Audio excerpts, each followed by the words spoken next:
BRS party senior నాయకులు MLC Shambipur రాజు గారికి మైనంపల్లి హనుమంతరావు, మైనంపల్లి రోహిత్ రావు అనే ఇద్దరు వ్యక్తుల నుండి విపరీతంగా నిన్ను చంపుతాము, నువ్వు ఏం చేసుకుంటావో చేసుకునే బెదిరింపు కాల్స్ చాలా విపరీతంగా వస్తుంటే ఆధారాలన్నింటితోని ఈరోజు సైబరాబాద్ పోలీస్ కమిషనర్ అవినాష్ మహంతి గారికి కంప్లైంట్ ఇవ్వడం జరిగింది. వీళ్ళ ఆగడాలు విపరీతంగా పెరిగిపోతూ ఉన్నాయి. వీళ్ళు రోడ్డు మీద 300 వాహనాలతోని రోడ్డును మొత్తం బ్లాక్ చేసినా కూడా మీరెవ్వరు కూడా వీళ్ళ మీద కేసులు రిజిస్టర్ చేయడం లేదు. వీళ్ళు అనరాని భాష, అన్పార్లమెంటరీ లాంగ్వేజ్ ఓపెన్గా మీడియా ముందు పెట్రోలు పోసి చంపుతాము బిడ్డ అని కేటీఆర్ను, హరీష్ రావు గారిని బెదిరించినా కూడా మీరెవ్వరు కూడా కేసులు రిజిస్టర్ చేయడం లేదు.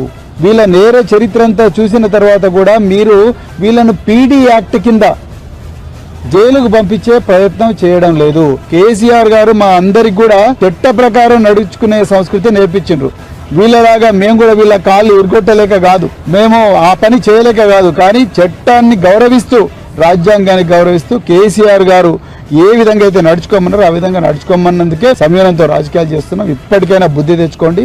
రాబోయే బీఆర్ఎస్ ప్రభుత్వంలో తప్పకుండా ఈ మల్కాజ్గిరి, మేడ్చల్ అయితే గూండాలు ఎవరైతే ఉన్నారో వాళ్ళందరూ కూడా తప్పనిసరిగా జైళ్లలో ఉండడం ఖాయం.